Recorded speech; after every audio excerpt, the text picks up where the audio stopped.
Chapter है हमारा unit, पहली यूनिट खत्म हो चुकी है। डिटरमिनेंट उसका लास्ट चैप्टर था। अब हमारे पास unit number second vector algebra start हो रही है और इसमें चैप्टर नंबर 5 है हमारा। पहला चैप्टर है इस यूनिट का, या फिर आप कह लें बुक का 5वां चैप्टर है। सदिशों का योग यानी कि वेक्टर एडिशन और उनका डिफरेंस और उनका रेजोल्यूशन। तो देखिए, इसमें स्टार्टिंग में वेक्टर्स के इनपुट हैं। हालांकि मैं वेक्टर्स आपको फिजिक्स में पढ़ा चुका हूँ। चैनल पे वीडियोस हैं उसके, आप वहाँ से डिटेल में देख सकते हैं। यहाँ पर थोड़ा बहुत उसके बारे में बताया जाएगा शॉर्ट में, क्योंकि उतने की ज़्यादा ज़रूरत नहीं है यहाँ पे, ठीक है ना। तो हम जल्दी जल्दी एक एक करके देखते रहते हैं और जितना इन्फॉर्मेशन मैं दूंगा आप उसे नोट करते रहिएगा या उसके बाद बाद में नोट्स बना लीजिएगा बुक की हेल्प से। तो देखिए, सबसे पहले हम देखते हैं भौतिक राशियाँ, यानी कि राशियाँ जो हैं वो कितने प्रकार की होती हैं। तो देखिए, क्वांटिटीज़ जो होती हैं वो आपकी दो प्रकार की होती हैं। बेसिकली फिजिक्स के लिए है, लेकिन ये मैथ्स में भी उतना ही एप्लीकेबल है। तो एक टाइप की होती हैं अदिश राशियाँ। अदिश राशियों को बोलते हैं स्केलर। इंग्लिश हिंदी दोनों वर्ड्स याद रखिए। दूसरी क्वांटिटीज होती हैं सदिश, जिनको हम बोलते हैं वेक्टर। हालांकि वेक्टर की डेफिनेशन फिजिक्स में थोड़ा डिटेल में होती है कि डायरेक्शन होनी चाहिए, मैग्नीट्यूड होना चाहिए और साथ ही साथ वेक्टर लॉज को फॉलो करना चाहिए, लेकिन यहाँ पर हमें उससे मतलब नहीं है। अदिश वो राशियां हैं जिनके अंदर केवल आपको परिमाण की जरूरत पड़ती है। परिमाण इसका मतलब मैग्नीट्यूड। और अगर डिफाइन करें तो मैग्नीट्यूड के अंदर एक तो न्यूमेरिकल वैल्यू आती है और दूसरा यूनिट आता है। जैसे हमने मास लिखा 5 kg, तो इसका मतलब ये हुआ कि 5 आपका न्यूमेरिकल वैल्यू हो गई और यूनिट जो है आपकी केजी हो गई। तो ये दोनों चीजें अगर आपको दे दी हैं तो इसका मतलब आपको स्केलर क्वांटिटी ये डिफाइंड हो चुकी है। केवल मैग्नीट्यूड चाहिए, मतलब न्यूमेरिकल वैल्यू और यूनिट ये दोनों चाहिए होती हैं आपको। जबकि इसके अलावा वेक्टर क्वांटिटी होती है, इसके अंदर आपको परिमाण तो चाहिए ही होता है, यानी कि मैग्नीट्यूड चाहिए, लेकिन साथ में डायरेक्शन भी चाहिए होती है।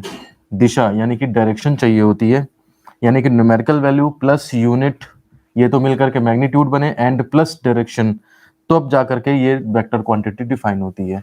जैसे आपका पोजीशन वेक्टर हो गया, पोजीशन है, आपका डिस्प्लेसमेंट है, ठीक है ना। इस तरह के इसके एग्जांपल्स हैं। हालांकि ये पेपर में नहीं आना है, लेकिन इन स्टार्टिंग आपकी सदिशों से है, तो सदिश के बारे में अगर जानते हैं तो जानना चाहते हैं तो उसकी डेफिनेशन शॉर्ट में आपको पता होनी चाहिए। फिजिक्स में डिटेल्ड कंटेंट मिलेगा आपको, डेफिनेशन भी डिटेल में मिलेगी कि परिमाण और दिशा होने के साथ साथ आपका वेक्टर लॉस को फॉलो भी करना चाहिए, तब जाकर के वेक्टर बनेगा। लेकिन यहाँ पर हम शॉर्ट में इतना ही कर लेते हैं। अब बात आती है, हमें चैप्टर हमारा है सदिश राशि। तो सदिश को रिप्रेजेंट कैसे करते हैं, तो इसके बारे में थोड़ा सा देख लेते हैं। सदिशों का निरूपण टॉपिक डालिए।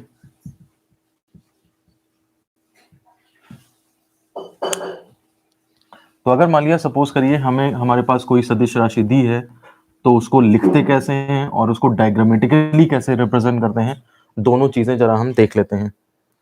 तो आप देखिए, सदिश को अगर आपने रिप्रेजेंट करना है तो आप उसके लिए एक एरो का इस्तेमाल करते हैं।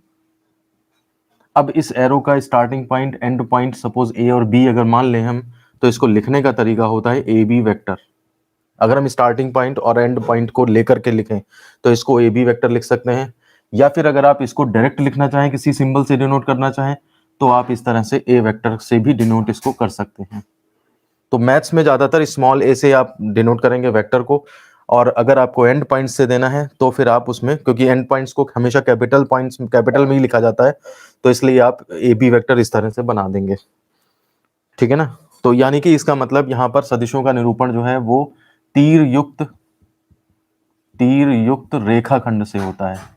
ये वर्ड नोट कर लीजिएगा, एक लाइन सेगमेंट जिसमें कि एरो होगा, ठीक है ना। तो अब रेखाखंड की जो लंबाई होती है, इसकी जो लेंथ होती है, यानी कि ये कितना बड़ा है या कितना छोटा है, ये चीज आपका परिमाण को शो करती है, मैग्नीट्यूड को शो करती है। जैसे अगर ज्यादा मैग्नीट्यूड है तो ज्यादा बड़ा वेक्टर बनेगा, ज्यादा लेंथ का बनेगा, और अगर कम मैग्नीट्यूड है तो कम लेंथ का बनेगा। जबकि जो ये तीर की दिशा है, जो तीर की दिशा है, मतलब ये एरो का ये वेक्टर है, ये बता रहा है इस तरफ, ये आपकी जो है वेक्टर क्वांटिटी की दिशा को निरूपित करती है। तो हम जानते हैं वेक्टर में दो ही चीजें होती हैं। वेक्टर में एक तो मैग्नीट्यूड होता है और दूसरा उसकी डायरेक्शन होती है। तो मैग्नीट्यूड यहाँ से रिप्रेजेंट हो गया लेंथ से, डायरेक्शन आपकी रिप्रेजेंट हो गई एरो से, ये एरो हेड जो है, तो यानी कि एक तरह से आपका पूरा वेक्टर जो है वो इस तरह से रिप्रेजेंट हो जाता है, ठीक है ना। ये जो ए पॉइंट होता है, इसे हम कहते हैं प्रारंभिक बिंदु, या इन इंग्लिश में बोलेंगे इनिशियल पॉइंट। यहां से जहां से वेक्टर आपका स्टार्ट होता है, जबकि जहां पे खत्म होता है ये, इसे बोलते हैं टर्मिनल पॉइंट, जहां पे आपका वेक्टर टर्मिनेट हो रहा है, यानी कि अंतिम बिंदु। तो आप डायग्राम में कैसे रिप्रेजेंट करते हैं, उसके क्या क्या पार्ट्स होते हैं, कैसे रिप्रेजेंट होता है, और क्या लिखने के लिए तरीका इस्तेमाल करते हैं, तो 3 चीजें हमने यहाँ पर देखी हैं। तो आप नोट कर लें इसको, हल्का सा बुक में देख करके आप अपने नोट्स बना सकते हैं। हेडिंग डालिए सदिश का मापांक। सदिश के मापांक को हम कहते हैं modulus of vector, modulus of vector. तो देखिए मॉडुलस क्या है, एक तरह से मैग्नीट्यूड को ही रिप्रेजेंट करता है, उसके परिमाण को ये रिप्रेजेंट करता है, ठीक है ना। तो इसका जो सदिश का परिमाण होता है उसी का दूसरा नाम जो है मापांक कहा जाता है। और हमेशा ध्यान रखिए ये हमेशा पॉजिटिव क्वांटिटी होती है, ठीक है ना। नेगेटिव डायरेक्शन बताने के लिए वेक्टर में इस्तेमाल होता है, मैग्नीट्यूड हमेशा इसका पॉजिटिव कहा जाता है। अगर आपके पास वेक्टर ए बी है, ए बी वेक्टर है, तो इसका जो मापांक निकलेगा वो मापांक निकालने के लिए आप क्या कहेंगे, लिखने का तरीका ये है कि ए बी वेक्टर मैंने लिखा और उसके इधर उधर इस तरह से 2 वर्टिकल बार्स, जैसे डिटरमिनेंट लिखते हैं ना उस तरह से लिख देते हैं। तो इसको क्या करते हैं, mod of A B vector ऐसे पढ़ते हैं। डिटेल में वही मॉडुलस ऑफ ए वेक्टर है या मैग्नीट्यूड भी बोल देते हैं। अब इसके बाद अगर मान लिया सपोज करो आपने ऐसे लिखा है ये वेक्टर, तो इसके मापांक को डिनोट करने के लिए, यानी कि मैग्नीट्यूड को डिनोट करने के लिए हम कैसे लिखेंगे, ए वेक्टर और उसके आगे 2 लाइनें खींच दें। अब इसी को आप सिंपली ए बी भी लिख सकते हो, इसका मतलब उसी की लेंथ से हो जाएगा। इसको आप सिंपली ए भी लिख सकते हो, लेकिन इनको लिखने से ये आइडिया नहीं रहता ना कि ये वेक्टर था या नहीं था, तो इसलिए ये लिखना ज्यादा बेटर रहता है कि इससे पता था मुझे कि एक वेक्टर क्वांटिटी थी जिसका मैग्नीट्यूड निकाला गया तो ये चीज आई। इसके बाद आ जाइए, डेफिनेशन एक है जीरो वेक्टर, यानी कि शून्य सदिश। देखिए जीरो वेक्टर हमें डिफाइन करना है, तो जीरो वेक्टर क्या होगा, ऐसा वेक्टर जिसका परिमाण क्या हो, जिसका परिमाण आपका शून्य हो, यानी कि जीरो हो, उसे हम जीरो वेक्टर कहेंगे। अब देखिए एक नंबर में ये क्वेश्चन पूछ दिया जा सकता है आपसे कि जीरो वेक्टर की दिशा क्या होती है। अगर वेक्टर है तो उसकी दिशा होगी, तो देखिए जीरो वेक्टर जो है उसकी दिशा होती तो है, लेकिन कितनी होती है ये कोई नहीं जानता, ठीक है ना। तो इसका मतलब हम इसे क्या लिखेंगे, दिशा इसकी जो है वो अज्ञात होती है। अज्ञात मतलब कुछ भी हो सकती है, क्योंकि देखिए मान लिया सपोज करिए एक वेक्टर ए था आपका, ठीक है ना, इसमें आपने माइनस ए ऐड कर दिया, तो माइनस ए अगर ऐड करोगे तो ए वेक्टर ये है, और माइनस ए ऐड करोगे तो घूम फिर के यहीं पे जीरो वेक्टर बन जाएगा आपका। अब ये जीरो वेक्टर जब बन गया तो आपको ये अगर पता है कि ए में माइनस ए जोड़ने से जीरो बना है, तो आप इसकी डायरेक्शन ही डिफाइन कर सकते हो। लेकिन अगर ए इस डायरेक्शन में होता और फिर माइनस से जोड़ते फिर ये जीरो वेक्टर बनता, तो उसकी दिशा वो हो जाती। अगर मान लिया सपोज करिए ए वेक्टर ये होता और माइनस से जोड़ते, तो जीरो वेक्टर जो बनता वो इस दिशा में बनता। तो कहने का मतलब है आपको ये नहीं पता लगता है कि वो जीरो वेक्टर जो आया है वो किस तरह से जीरो आया है, किस डायरेक्शन को माइनस करके, या जिस तरह से जीरो आया है, तो उसकी डायरेक्शन जो है मल्टीपल होती हैं। इसलिए हम उसे कहते हैं डायरेक्शन होती तो है लेकिन हम उसे बता नहीं सकते। तो इसलिए डायरेक्शन उसकी जो है अज्ञात या बहुत सारी डायरेक्शन, इस तरह के अगर ऑप्शन आते हैं तो आप उन पे जो है वो टिक करेंगे। और इसकी खासियत ये भी होती है कि जैसे मान लिया ए बी वेक्टर है अगर आपका, तो ए यहां से स्टार्ट हुआ, बी यहां से स्टार्ट हुआ। अगर जीरो वेक्टर है तो इसका मतलब जहां से स्टार्ट होगा वहीं पे खत्म हो जाएगा। मतलब हम ये भी कह सकते हैं कि इसका प्रारंभिक बिंदु और अंतिम बिंदु एक ही पॉइंट पे होते हैं, मतलब इसको कहते हैं संपाती होते हैं, एक ही जगह पे वो पड़ते हैं। यानी कि इसको रिप्रेजेंट करने का एक ये भी तरीका हो सकता है, ए वेक्टर, ए से स्टार्ट ए पे ही खत्म, ठीक है ना, या बी वेक्टर, बी से स्टार्ट बी पे ही खत्म। ये इसको रिप्रेजेंट करने के जो है वो और एक दो तरीके हो सकते हैं, ठीक है ना। या फिर इसे सिंपली जीरो वेक्टर से भी आप रिप्रेजेंट कर सकते हो। तो रिप्रेजेंटेशन डेफिनेशन ये है कि परिमाण शून्य और दिशा अज्ञात होती है। इसकी खासियत यह है कि प्रारंभिक और अंतिम बिंदु एक ही पॉइंट पे पड़ते हैं, और इसलिए इसे रिप्रेजेंट करने के लिए हम ए वेक्टर बी वेक्टर का सहारा ले सकते हैं, या फिर सिंपली हम जीरो वेक्टर बोल सकते हैं। आप इसको नोट कर लीजिए और डायरेक्शन पे हमेशा ध्यान रखिएगा।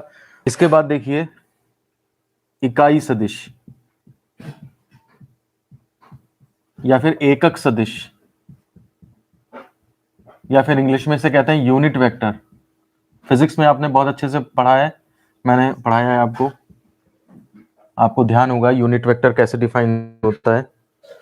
तो देखिए अगर मेरे पास कोई वेक्टर दिया है, सपोज ये ए बी वेक्टर है या स्मॉल ए से इसको डिनोट करें हम, तो इसकी डायरेक्शन में यूनिट वेक्टर क्या होगा, मतलब इसकी डायरेक्शन में यूनिट वेक्टर क्या होगा। क्यों निकालते हैं, मैंने फिजिक्स में आपको बताया है कि एक बार अगर आपने यूनिट वेक्टर निकाल लिया तो फिर आप कितना भी बड़ा वेक्टर मल्टीप्लाई करके निकाल सकते हैं। जैसे आपको 15 मैंगो का रेट पता है और आपको 20 मैंगो का निकालना है, रेट कितना है, तो क्या करेंगे, 15 मैंगो का रेट पता है तो 15 मैंगो की कॉस्ट पता है, तो उससे आप पहले एक मैंगो का कॉस्ट पता कर लेंगे और एक का पता करने के बाद फिर चाहे 20 मैंगो निकालो, चाहे 30 मैंगो, चाहे 40 का मैंगो का निकालो। यानी कि एक एक नियम जो चलता है छोटी क्लास में वही चीज यहाँ पर है यार। तो किसी भी वेक्टर की दिशा में यूनिट वेक्टर अगर आपको निकालना है तो उसका फॉर्मूला होता है, उसका तरीका होता है कि जो वेक्टर आपका दिया है ए बी वेक्टर, उसमें आप उसी के मैग्नीट्यूड से, मैग्नीट्यूड को कैसे शो करते हैं, मॉडुलस को कैसे शो करते हैं, मैंने अभी बताया था, ए बी वेक्टर के ऊपर मॉड लगा देते हैं, तो उससे अगर हम डिवाइड कर दें तो इसी दिशा में आपको यूनिट वेक्टर मिल जाता है। यूनिट वेक्टर को हम कैप लगा के शो करते हैं और ये इसका फॉर्मूला बनेगा जाकर के। इस पे कैप लगाना देखिए थोड़ा अच्छा नहीं लग रहा है, समझ में नहीं आ रहा है, तो इसलिए ये तरीका ज्यादा बेटर है कि ए वेक्टर अपॉन ए वेक्टर का मॉड अगर मैंने किया तो ए का कैप मिलता है ये भी वेक्टर, लेकिन इसका मैग्नीट्यूड कितना है, केवल 1। तो एक इकाई सदिश कौन होता है, ऐसा वेक्टर जिसका परिमाण कितना होता है, परिमाण इसका 1 होता है या फिर इकाई होता है, उसे हम एकक सदिश या फिर इकाई सदिश या फिर यूनिट वेक्टर कहते हैं। इसका परिमाण तो 1 होता है और दिशा कौन सी होती है, दिशा वही होती है जिस वेक्टर के लिए निकाला गया है, ठीक है ना। जिसका ये जिस वेक्टर का यूनिट वेक्टर निकाल रहे हो जिसकी दिशा में, दिशा उसी वेक्टर की दिशा में होती है, उसी वेक्टर के अलोंग। जैसे ये वेक्टर है तो इसी वेक्टर के अलोंग इकाई परिमाण, ये इसका परिमाण जैसे 5 है तो इसका एक परिमाण जितने का होगा उतने को हम बोलेंगे यूनिट वेक्टर। एक बार अगर ये पता लग जाए तो फिर इसमें आप मल्टीप्लाई करते जाओ, जितने मैग्नीट्यूड से मल्टीप्लाई करते जाओ उतना बड़ा आपका नया नया वेक्टर प्रिपेयर होता चला जाएगा। एक बार और देख लीजिए यूनिट वेक्टर क्या होता है। ऐसा वेक्टर जिसका परिमाण यूनिट यानी कि 1 और दिशा जिस वेक्टर के अलॉन्ग निकाला जा रहा है उसी वेक्टर के अलॉन्ग हो, उसको हम उस वेक्टर का, जो वेक्टर गिवन है उसकी दिशा में एकांक सदिश कहते हैं। निकालने का तरीका ये होता है, जो भी वेक्टर आप दिया है उस वेक्टर में उसके मैग्नीट्यूड से डिवाइड कर दें। ए बी वेक्टर दिया है तो ए बी के मैग्नीट्यूड से डिवाइड कर दो, ए बी कैप आ जाएगा। या फिर इसको दूसरी तरह से लिख सकते हैं, ए वेक्टर की फॉर्म में लिखें तो ए वेक्टर को मैग्नीट्यूड उसके डिवाइड कर दीजिए तो आपके पास ए कैप निकल आएगा। ये आपका जो है यहाँ पे ए कैप कहलाएगा। क्यों निकाला जा रहा है, क्या फायदा है, बस इतना समझ लीजिए आप। मुझे 20 मैंगो, जैसे मान लीजिए सपोज करिए ये वेक्टर ए गिवन है और मुझे ये बी वेक्टर चाहिए, इसका परिमाण कुछ था, मान लिया 7 था, इसका परिमाण मान लिया 15 है, तो आप क्या करोगे, एक यूनिट चीज निकाल लोगे। 7 लेंथ का वेक्टर है तो आप 1 लेंथ का वेक्टर निकाल लोगे और डायरेक्शन इसी की दे दोगे, तो ये जो है यूनिट वेक्टर आ जाएगा इसकी डायरेक्शन में। एक बार अगर यूनिट वेक्टर आ गया तो इसमें 15 से सीधे मल्टीप्लाई कर दो, आपके पास नया वेक्टर इसी डायरेक्शन में तैयार हो जाएगा। आपको समझ में आ रहा है यूनिट वेक्टर क्या काम कर रहा है।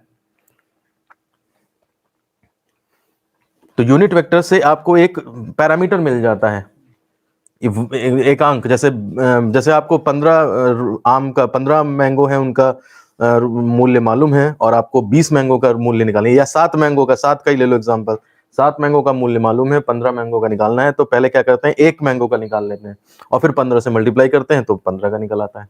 तो ऐसे ही हमने यूनिट वेक्टर एक बार निकाल लिया तो हम कितना भी बड़ा वेक्टर प्रिपेयर कर सकते हैं। तो वही चीज निकालने के लिए यहाँ पे इसी को कंसेप्ट को ध्यान रखिए, तभी इससे रिलेटेड अगर टिपिकल क्वेश्चन आएंगे तो वहां पे इनकी जरूरत पड़ेगी आपको। नेक्स्ट हेडिंग डालिए समान सदिश, यानी कि इक्वल वेक्टर्स। देखिए समान सदिश यानी कि इक्वल वेक्टर में होता क्या है, एक वेक्टर के अंदर उसका एक तो मैग्नीट्यूड होता है और उसकी डायरेक्शन होती है, बस इतनी दो चीजें तो होती हैं। तो अगर मान लीजिए सपोज करिए मैंने लिखा है एक वेक्टर हमारे पास ए बी वेक्टर है और दूसरा वेक्टर अगर हमारे पास सी डी वेक्टर है, तो ये दोनों वेक्टर बराबर कब होंगे? तो सब कुछ बराबर कर दो, बराबर हो जाएंगे। अब सब कुछ में है क्या? एक मैग्नीट्यूड है, एक डायरेक्शन है। तो इसका मतलब अगर हमारे पास दो वेक्टर इस तरह से हैं कि एक तो उनके मैग्नीट्यूड भी सेम है, मैग्नीट्यूड भी सेम है, परिमाण भी सेम है, मतलब समान है, और साथ ही साथ उनकी दिशाएं भी समान है, दिशाएं भी समान हैं, तो हम कहेंगे कि वो हमारे क्या हैं? समान सदिश हैं। देखिए लेंथ भी बिल्कुल परिमाण सेम है और डायरेक्शन देखिए बिल्कुल इसी डायरेक्शन में है, तो ये हमारे दोनों जो हैं ए बी वेक्टर और सी डी वेक्टर जो हैं वो इक्वल वेक्टर्स कहे जाएंगे। तो हम लिखेंगे यहाँ पे इसको, अगर हम ए और बी का नाम दे दें तो या ऐसे लिख दीजिए A B vector is equal to C D vector, या फिर आप A vector is equal to B vector ऐसे भी लिख सकते हैं। ठीक है, तो छोटी सी डेफिनेशन है, नोट कर लीजिए, समझ लीजिए, कोई प्रॉब्लम है तो बताइए मुझे। नेक्स्ट टॉपिक डालिए, समरेखीय सदिश यानी कि कोलिनियर वेक्टर्स। देखिए अब यहाँ पर समरेख का मतलब क्या होता है?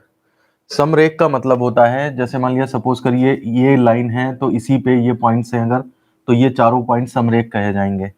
ये जनरल मैथमेटिक्स कोऑर्डिनेट ज्योमेट्री है जैसे, है ना, उसमें ये मतलब होता है। नॉर्मल जो ज्योमेट्री होती है उसमें भी यही मतलब होता है कि भाई एक ही रेखा में है तो इसका मतलब इसी के ऊपर ये सारे पॉइंट्स होंगे। लेकिन वेक्टर के केस में मामला थोड़ा डिफरेंट हो जाता है। आप देखिए क्या डिफरेंट हो जाता है मामला। अगर मान लिया सपोज करिए हमारे पास एक लाइन ये दी हुई है, ये लाइन है और दो वेक्टर ए हैं और एक बी है, बस ये इसके पैरेलल हो जाएं तो ये दोनों जो हैं वो समरेख कहे जाएंगे। आपके दिमाग में बात, क्वेश्चन यही राइज होगा कि ये तो अलग अलग दूरियों पर स्थित हैं, ऐसा नहीं है।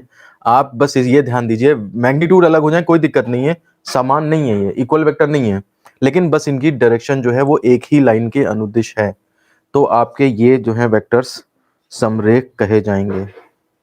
अगर मान लिया सपोज करिए आपका ये सी वेक्टर एक मैं ये भी ले लूं उल्टी दिशा में, तो भी ये इसी रेखा के अनुदिश है, बस इसकी डायरेक्शन ही तो डिफरेंट है, रेखा तो वही है, तो ये भी आपका जो है वो समरेख सदिश की कैटेगरी में आएगा। तो इसका मतलब कंडीशन ये बनती है कि दो सदिश समरेख तब कहे जाते हैं जब वे एक ही रेखा के समांतर हों। अब एक रेखा के समांतर तो ये तीनों हैं, छोटा बड़ा भी मैंने दिखा दिया, ये भी हो सकता है और उल्टा सीधा ये भी हो सकता है, बस इस लाइन के अलोंग होने चाहिए। ठीक है ना, एक रेखा के समांतर हो या एक लाइन पे हो, एक ही रेखा पर हो। ऐसा भी हो सकता है कि इसी लाइन पे ये एक वेक्टर ऐसे सीध में ही लगे हैं, वो भी चीज हो सकती है, लेकिन इस चीज को भी आपको दिमाग में रखना पड़ेगा, ये चीज भी जो है वो पॉसिबल है। अब इसी में डालिए कंडीशन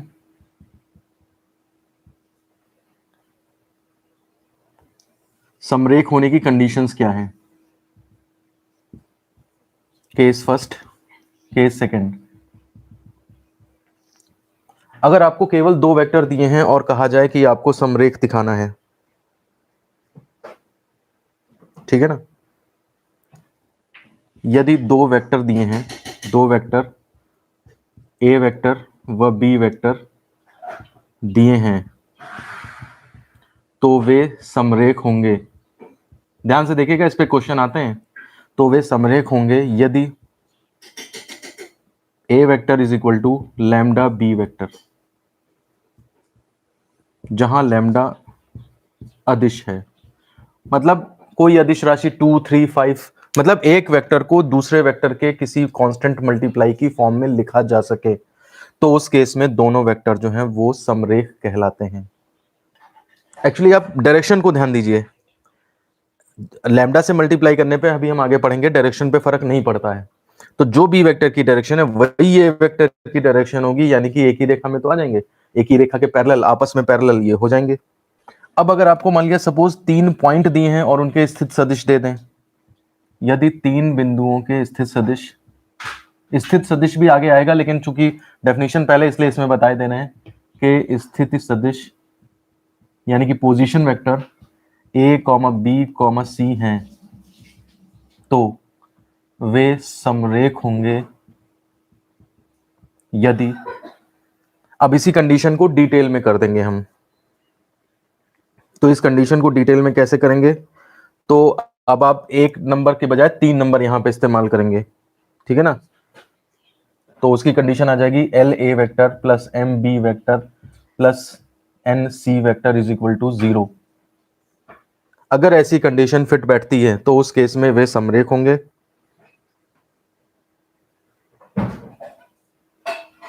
जहां L plus M plus N equal to 0 होना चाहिए, बल्कि तथा लिखिए यहाँ पे, तथा इतना जहां L comma M comma N सभी शून्य नहीं है। मतलब एक दो हो जाए तो वो अलग बात है, सभी शून्य नहीं है, एल एम एन कुछ एग्जिस्ट करने चाहिए। एल एग्जिस्ट कर जाए कम से कम तब भी काम चल जाएगा, एल और एम दो एग्जिस्ट कर जाए, एन तीनों एग्जिस्ट कर जाए वो अलग बात है, सभी शून्य ना हो। क्योंकि अगर सभी शून्य हो गए तो हर कंडीशन में एक कंडीशन सेटिस्फाई होने लगेगी ना। तो कंडीशन ध्यान रखिए, अगर दो ही वेक्टर दिए हैं और समरेख करना है तो आपको या तो वो उनके बराबर आ जाए, या दुगना आ जाए, तिगुना आ जाए, ढाई गुना, 5 गुना, कुछ भी आ जाए। इस फॉर्मेट में अगर हम लिख पाए तो हम कहेंगे कि हाँ वो समरेख हैं। और अगर मान लिया सपोज करो 3 बिंदु दिए हैं आपके पास, तो समरेख होने के लिए फिर आपके, या 3 वेक्टर दे दें, 3 वेक्टर अगर आपको पकड़ा दिए हैं उन्होंने पोजीशन वेक्टर, तो उस केस में कंडीशन ये होती है। ये बिल्कुल आपको याद करना है, ज्यादा इस टाइम समझने से इसमें कोई फायदा है नहीं, टाइम अलग वेस्ट होगा। नोट कर लीजिए और मुझे बताइए कोई प्रॉब्लम है तो। देखिए कंडीशन क्या है, दो वेक्टर अगर दिए हैं तो समरेख दिखाने के लिए आप उनकी वैल्यूज निकाल देखेंगे और समटाइम्स लैम्डा टाइम्स लाने की कोशिश करेंगे। और अगर आपको 3 पॉइंट्स के पोजीशन वेक्टर दिए हैं तो उनके समरेख होने के लिए आप L A plus M B plus N C, मतलब जो कंडीशन यहाँ पे दी है ना कि किसी अदिश राशि से मल्टीप्लाई कर देते हैं और वो उसके बराबर, तो वो तीनों में करके इक्वल टू 0 आना चाहिए। और उस केस में L plus M plus N ये जो है वो 0 होगा, जहां एल एम एन सभी शून्य नहीं है और सारी की सारी जो है अदिश राशियां हैं। ये एल एम एन जो है वो हैं अदिश, जैसे यहाँ पे अदिश थी लैम्डा, वैसे ही वहां पे वो सारी की सारी अदिश राशियां हैं। तो जब इसके ऊपर क्वेश्चन करेंगे हम तब आपको जो है इससे और क्लियर हो जाएगा।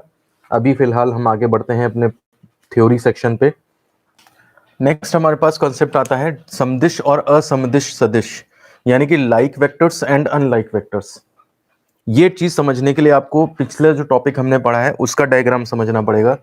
वहां पर याद करिए हमने एक लाइन बना दी थी और एक वेक्टर ए ऐसे बनाया था मैंने, बी उससे बड़ा बना दिया था और सी अलग वेक्टर था जो उल्टा था। तो मैंने ये कहा था कि समरेखीय के नाम पे तीनों हैं, ये तीनों, ये भी समरेखीय है, ये भी समरेखीय है, ये भी समरेखीय है, मतलब उधर हो चाहे इधर हो, है तो एक लाइन के अलॉन्ग। लेकिन अब यहां पर देखिए समदिश और असमदिश, समान दिशाओं में है तो समदिश और विपरीत दिशाओं में है तो असमदिश। देखिए हूं एक ही लाइन के अलॉन्ग, ये एक ही लाइन के अलॉन्ग हूं, लेकिन अगर एक ही लाइन में एक ही तरफ है, एक ही ओर है, तो वो आपके समदिश कहलाए जाएंगे। और अगर वो डिफरेंट डिफरेंट मतलब उल्टे सुलटे हैं, ठीक है ना, डायरेक्शन अपोजिट है, तो उस केस में आपके वो असमदिश कहलाए जाएंगे। जैसे ए और बी यहाँ पे देखिए, तो ए और बी को देखोगे तो ये आपके समदिश कहलाएंगे, यानी कि लाइक वेक्टर्स कहलाएंगे। और अगर ए सी को देख लो या फिर आप बी और सी को देख लो तो ये आपके अनलाइक वेक्टर्स यानी कि असमदिश सदिश कहलाएंगे। मुझे बताइए कुछ कोई प्रॉब्लम तो नहीं है। पिछली डेफिनेशन में समरेख सारे हैं, लेकिन लाइक और अनलाइक के मामले में जो सेम डायरेक्शन में है वो आपके लाइक वेक्टर्स, और अनलाइक में जो डिफरेंट डायरेक्शन में है, मैग्नीट्यूड कुछ भी हो उससे कोई फर्क नहीं पड़ता। अब मुझे एक बात बताइए, पुराने कंसेप्ट मिला देता हूं मैं थोड़ा सा, जरा थोड़ा सा दिमाग लगाइए। अगर आप लाइक वेक्टर्स में, डायरेक्शन तो सेम है ही, लाइक वेक्टर्स में मैं मैग्नीट्यूड और बराबर कर दूं, इनका मैग्नीट्यूड भी बराबर कर दूं, तो देखिए ये फिर इक्वल वेक्टर में कन्वर्ट हो जाएंगे। ए और बी फिर ठीक ठीक इक्वल हो जाएंगे, क्योंकि डायरेक्शन तो सेम है ही। मैग्नीट्यूड डिफर कर सकता है, अगर मैग्नीट्यूड डिफर कर रहा है तो समदिश कह सकते हो, लेकिन अगर मैग्नीट्यूड भी सेम कर दूं तो फिर ये इक्वल वेक्टर हो जाएंगे, बिल्कुल सेम मैग्नीट्यूड और डायरेक्शन सब सेम हो जाएगी। और असमदिश यानी कि उल्टे सुलटे हैं, मैग्नीट्यूड डिफर है, अगर इसके अंदर मैग्नीट्यूड बराबर कर दूं, ये कंडीशन अप्लाई कर दूं, तो देखिए फिर वो नेगेटिव वेक्टर में चले जाएंगे। हमने ये दोनों डेफिनेशन अभी थोड़ी देर पहले पढ़ी है, देखिए क्या घुमा फिरा करके कैसे क्या बनाया गया है। अब आपको और ज्यादा कंसेप्ट क्लियर हो गए होंगे।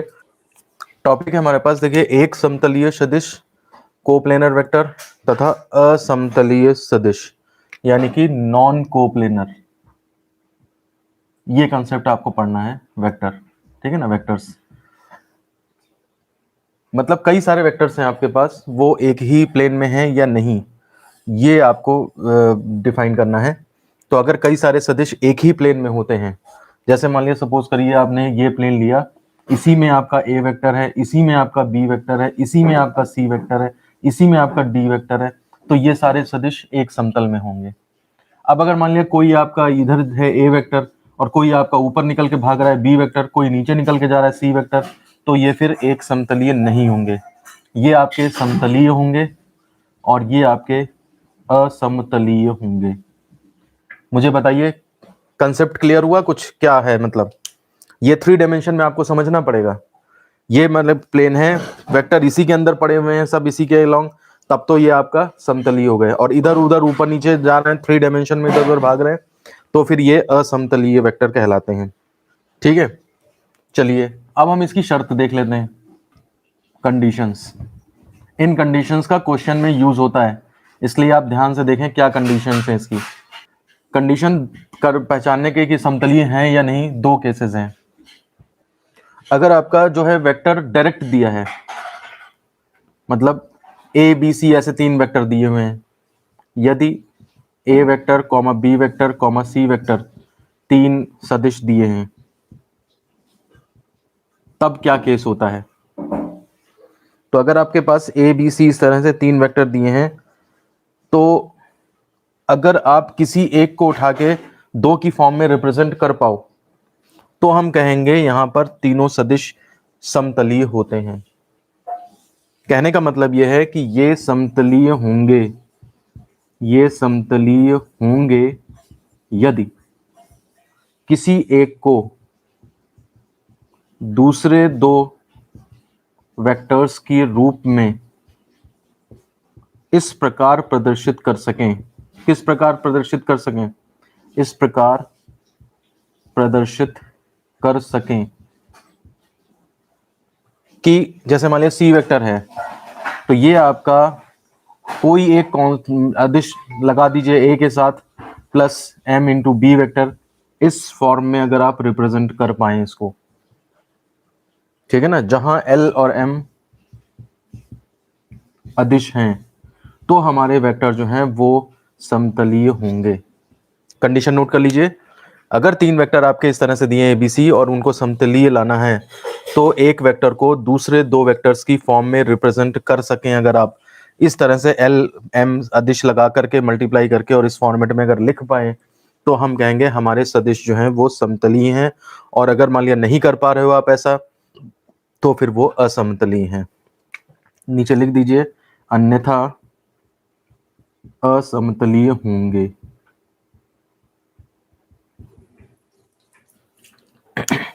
करते क्या है, ए बी की वैल्यू रखते हैं, एल एम रखते हैं और एल एम की वैल्यू निकालने की कोशिश करते हैं।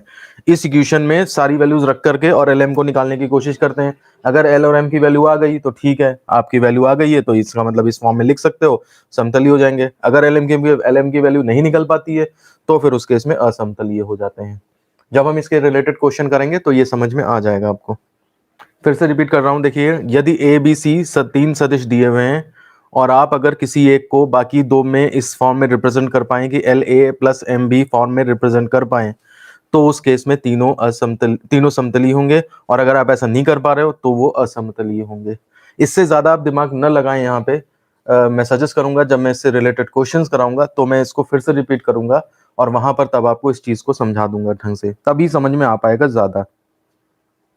दूसरा केस ये होता है कि यदि हमारे पास 3 पॉइंट्स हैं, उनके पोजीशन सदिश दिए हुए हैं, ठीक है ना, पोजीशन वेक्टर दिए हुए हैं। यदि ए वेक्टर आपका दिया है सपोज आई जे के की फॉर्मेट में दिया है, बी वेक्टर भी आई जे के की फॉर्मेट में दिया है, ठीक है ना, x1 आई प्लस y1 जे प्लस z1 के, ऐसी बी वेक्टर भी आपका आई जे के की फॉर्म में x2 आई प्लस y2 जे प्लस z2 के, सी वेक्टर मान लिया दिया है आपका x3 आई प्लस y3 जे प्लस z3 के। तो अभी आपने गुणांक सारणिक पढ़ा था, ठीक है ना, तो क्या करेंगे हम, कैलकुलेट करेंगे इस केस में।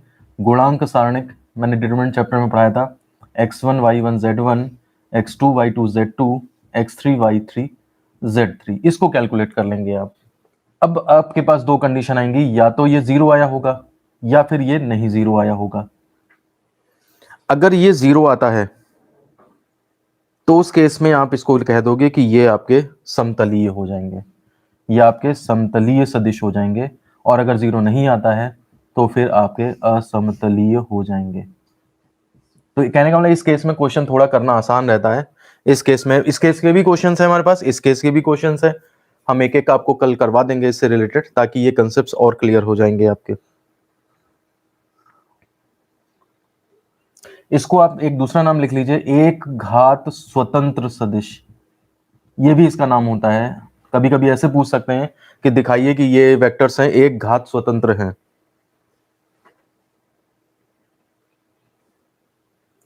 और ये एक घात आश्रित, एक घात आश्रित सदिश, ये भी इनका नाम होता है। इसको इंग्लिश में कहते हैं लीनियरली इंडिपेंडेंट वेक्टर्स, और ये आपके होते हैं लीनियरली डिपेंडेंट वेक्टर्स। जगह थोड़ा नहीं है नीचे, इसलिए मुझे इधर उधर लिखना पड़ रहा है।